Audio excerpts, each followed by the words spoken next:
Apa hukumnya ngikuti manhaj salaf? Sudah saya katakan wajib. Apa hujah dan dasar Anda bahwa ngikutin manhaj salaf itu wajib? Saya bawakan dalil-dalilnya. Yang pertama, surat An-Nisa ayat 115. Allah Subhanahu wa taala berfirman, "Wa may yushaqiqir rasula min ba'di ma tabayyana lahul huda wa yattabi' ghayra sabilil mu'minin, nuwallihi ma tawalla wa nuslihi jahannam wa sa'at masira." Siapa yang mengikuti Rasul setelah jelas kepada dia petunjuk dan mengikuti selain jalan kaum mukminin. Perhatikan, kaum mukminin ketika turun ayat ini siapa? Sahabat. Berarti ayat ini tegas menunjukkan bahwa orang yang tidak mengikuti manhaj mereka, Allah katakan apa? Nuwallihi ma tawalla. Kami akan biarkan ia leluasa dalam kesesatannya. Wa nuslihi jahannam, dan kami akan bakar ia dengan dalam neraka jahannam. Wa sa'at masyara, dan itu seburuk-buruknya tempat kembali. Dalil yang kedua tadi sudah kita sebutkan, At-Taubah ayat 100. Allah berfirman, "Wasabiqunal awwalun minal muhajirin wal ansar walladzina ittaba'uuhum bi ihsan radhiyallahu anhum wa radu an." Dalil yang ketiga, sabda Nabi sallallahu alaihi wasallam pun juga sudah saya sebutkan tadi. Apa kata Rasulullah? Khairun nasi qarni, thumma alladzina yalunahum, thumma alladzina yalunahum. Sebaik-baiknya manusia generasiku. Kemudian setelahnya, kemudian apa? Setelahnya. Kesaksian langsung dari Rasulullah bahwa manusia terbaik siapa? Sahabat. Karena mereka manusia yang terbaik, kewajiban kita mengikuti yang terbaik.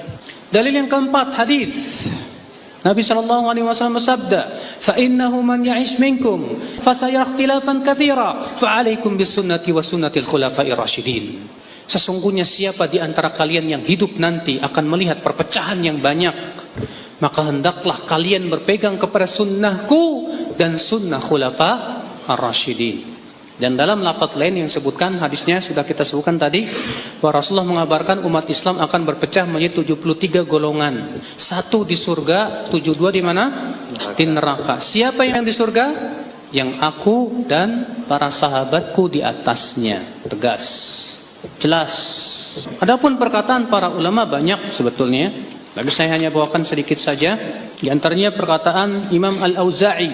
Ya, beliau berkata, "Alaika bi athari man salaf." Hendaklah kalian pegang jejak kaki salaf.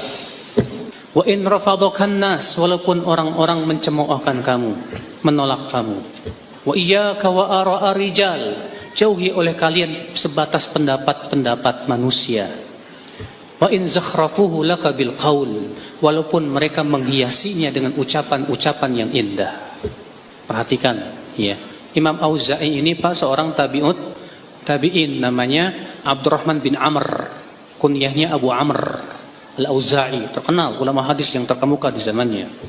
Berkata Abdullah bin Mubarak juga seorang tabi'in yang disebutkan oleh Al-Hafidz Ibnu Hajar Al-Asqalani dalam kitab Taqribut Tahdzib. Yang kata beliau, Ibnu Mubarak ini terkumpul padanya seluruh perangai-perangai kebaikan. Beliau ulama, beliau mujahid, beliau donatur, dermawan, beliau faqih, beliau juga ahli sejarah, beliau juga ahli qiraat. Banyak seluruh ilmu beliau kuasai, seluruh keutamaan beliau kuasai, Pak. Abdullah bin Mubarak berkata, kata beliau, "Ambillah, jadikan sebagai sandaran kamu adalah athar, yaitu Al-Quran dan hadis, dan ambillah dari pendapat yang menafsirkan hadis dengan benar." Maka pendapat yang benar yang dimaksud oleh Abdullah bin Mubarak, kata para ulama, yaitu pemahaman para sahabat Rasulullah sallallahu alaihi wasallam.